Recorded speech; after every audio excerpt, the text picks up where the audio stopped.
ဒီနေ့တော့ UDI 009နဲ့ UDI 1017ကိုပြပေးမှဖြစ်ပါတယ် TikTok ကကြည့်နေတဲ့ bro တွေဆိုတော့ rotate လေးလုပ်လိုက်ပါတော့ဖုန်းလေးကိုကျွန်တော်ဒီတိုင်းလေးရိုက်ရတာပို့အဆင်ပြေလို့ပါဒါကတော့ UDI 1017ဖြစ်ပါတယ်ဒီဘုတ်နှစ်ခုက performance ကတော့အတူတူပဲဘာတွေကွာဝဲလဲဆိုတော့ဒီကောင်ကကျတော့ဒီမီးလေးပါမယ်ပြီးရင်ဒီ screwdriver လေးအပို့ပါမယ်ပြီးရင် battery size ပေါ့နော်ဒီက 2000 mAh ပါမယ်ဒီကဆိုတော့1500 mAh ပါမယ်ဗျနှစ်ခုလုံးကတော့ဒီပန်ကာအပိုလေးလည်းပါမယ်ပြီးရင်ဒီထိတ်က rubber solid လေးလည်းပါပါမယ်ဗျကျန်တဲ့ဒီ transmitter တွေရောတူပဲဖြစ်ပါတယ်ပုံဒီဇိုင်းလည်းတော်တော်လေးတူရပါတော့ဒါပေမဲ့ဒီကောင်လေးကကျတော့ဒီလို speed ပုံဒီဇိုင်းလေးပြီးရင်ဒီမှာဒီမီလေးပါမယ်ပေါ့နော်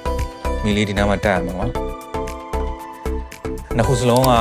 လေမောင်းရင်ပြန်ထောင်းတဲ့စနစ်တွေ water cool system တွေအကုန်ပါတယ်ပေါ့နော်ဒီဘုတ်တွေကကျတော့ဒီတိုင်းမောင်းpower clock မပါဘူးဘက်ထရီတက်ပြည့်နေတော့ရေထဲချမှပဲ power ပွင့်တယ်ပေါ့နော်အဲ့တော့ပို့ပြီးလဲ safe ဖြစ်တယ်ရစဒီလိုမျိုးအပေါ်မှာအလှထားတဲ့အချိန်တိုက်မိပြီးတော့ power ကျိုးမဖြုတ်ထားမိလို့ဒီ remote ကလည်း power ပွင့်နေဆိုရင်ပန်ကားလေပြီးတော့အဲ့လိုထိမိခိုင်းမိတယ်ဖြစ်နိုင်တယ်ပေါ့နော်ဒီကောင်ကကျတော့အဲ့လိုမဖြစ်တော့ဘူးရေထဲချမှပဲ power ပွင့်တာဖြစ်ပါတယ်ဒါသူ့ရဲ့နောက်ပိုင်းလေးပေါ့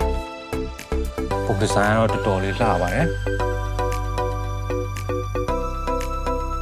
ဒီပုံကလည်းတော်လေးမိုက်တယ်ပေါ့နော် UDI RC product တွေကတော့တော်တော်လေးကိုမိုက်တယ်ဗျရောင်းရတဲ့သူရောဝယ်တဲ့သူရောတော်တော်လေးကိုစိတ်ချမ်းသာရမယ့် product တွေဖြစ်ပါတယ် transmitter လည်းကြီးပဲဗျ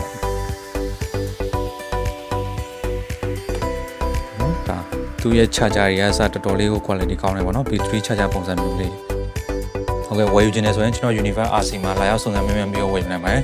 ဒီပုံလေးကတော့ဒီစီးပဲကျန်တယ်ဗျဒီ009ဆိုတော့နည်းနည်းကြံပါသေးတယ်အားလုံးပဲကြည့်ရှုပေးတဲ့အတွက်ကျေးဇူးတင်ပါတယ်